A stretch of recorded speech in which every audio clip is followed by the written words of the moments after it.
So one of the most mysterious smartphones of 2020 thus far, the Nokia 8.3 5G, is finally hitting stores 6 months after it originally launched, and shortly before it finds itself stuffed inside the presumably rather large pockets of Mr. James Bond. And ever since it originally launched, I've been very keen to test out those Zeiss-branded optics slapped on the back. What you have here is a quad lens rear camera setup comprising a 64 megapixel main sensor with quad pixel tech, a 12 megapixel ultra wide angle lens, plus basic macro and depth lenses to round it off.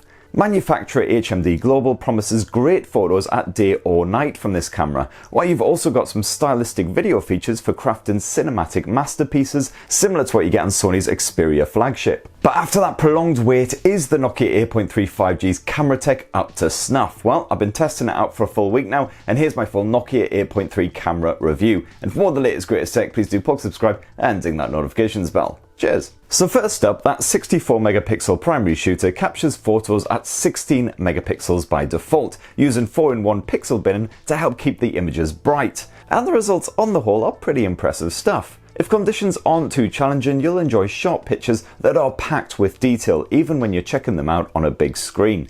And colours are perfectly captured too, to give your photos a nice natural feel. Do note, however, that there is no way to bump up the photo resolution to that maximum 64 megapixels on demand. Like most smartphones around this price point, the HDR chops are rather decent. Even when shooting against the light or framing your subject with a bright blue sky, the Nokia 8.3 5G captures a well-balanced shot. It's rare to see any proper oversaturation, with respectable levels of detail packed into those darker areas too. But sadly, the Nokia 8.3's camera tech doesn't impress quite so much when it comes to low light photography. You do have a dedicated night mode on here, but when things start to get proper dark, the primary lens really struggles to focus, so you'll end up with blurry, ugly shots regardless. It definitely works better in situations like this, where those brighter elements are then tempered for greater overall clarity, although it's still no better than what most budget phones spaff out. Let's just hope that James Bond doesn't have any sneaky spy shots to take at night, otherwise he's well and truly f***ed. Thankfully though, with a bit of help from that depth sensor, the Nokia 8.3 5G definitely fares better when it comes to the portrait shots. You've got a variety of filters to play around with here, which produce quite different bokeh style effects.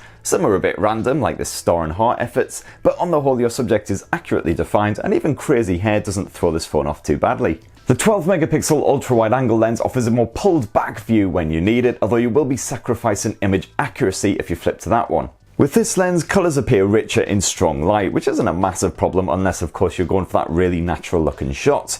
However, in more ambient conditions, the results with the ultra-wide angle lens tend to be rather soft as well, so it's definitely best avoided in those situations. So a little bit of a mixed bag when it comes to the photo results, but when it comes to the video chops, HMD Global has put a lot of thought into the Nokia 8.3 5G's video features to help differentiate it a bit from the rest of the mid-range crowd. You can shoot up to 4K resolution video with either the primary or the ultra-wide angle lenses, although you can't swap between the two mid-shooting, so you'll have to make your mind up before you hit record. At that Ultra HD level, you can expect sharp detail as usual, and once again those colours are realistically reproduced when shot with the primary lens. And also once again, the low light results aren't too smart, so maybe just don't. Image stabilization is half decent at 4K, so you can move and shoot at the same time. And you also have a dedicated action cam mode if you want to get really active, but this only works at full HD resolution, although at least up to 60 FPS. And no problems on the sound front either, because you've got that Ozo audio feature which has been packed onto Nokia branded smartphones forever. And once again, it's really full-bodied spatial sound and audio, so you can pick out finer details coming from all around. And the Nokia 8.3 5G also has a wind filter feature for when you're shooting movies outdoors as well. Does it work? Debatable. It sometimes seems to cut down a bit on the noise when you're speaking at the same time to sort of make the vocals a bit more clear. But here's a couple of test videos so you can make your own minds up. It's a little bit breezy here in the comments, so probably picking up quite a lot of wind noise right now. I'm going to try it with the noise filter on. Okay, so same levels of breeziness. The wind reduction filter thing is now on, so hopefully it's not quite as bad as it was a moment ago.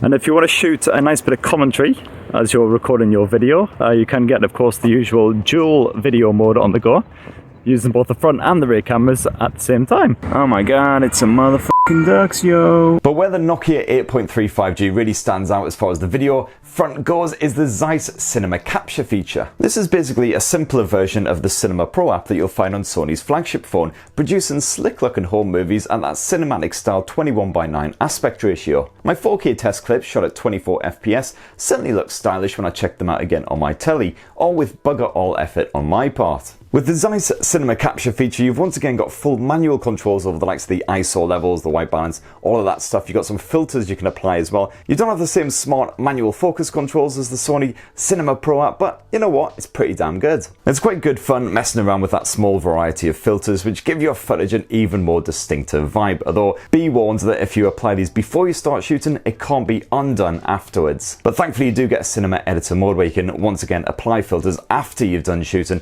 and these can be undone. The cinema editor tool can even be used to add a stylish bit of flaring to your shots once you're done as well. Michael Bay, eat your cock off. And for your selfie needs, well, the Nokia 8.3 rocks a 24 megapixel front facing camera, which delivers similar results to that rear cam, coping well with a range of conditions. Those portrait mode smarts are impressive, so you can cancel out all of that background noise when needed. But once again, when it comes to night shots, it is a little bit cack. So alright, there's my full review of the Nokia 8.3 5G's camera tech after using it for a full week. So as you can see, for your everyday sort of snaps and everything, it's more than up to the task, but unfortunately its low light performance does let it down somewhat. All the same, I had a lot of fun playing around with the video modes on here. You can get some really creative, stylish looking stuff on the go if you're willing to mess around with that cinema mode. So that's the camera covered off, but go check out my full in-depth Nokia 8.3 5G unboxing for a closer look at all of the hardware and the software. Took you on an in-depth tour right there, and my full in-depth review of the phone itself should be coming in a couple of days, so stay tuned for that. Please do poke, subscribe and ding that notifications bell to be the first to see that one go live. And have yourselves a lovely rest of the week. Cheers everyone, love you!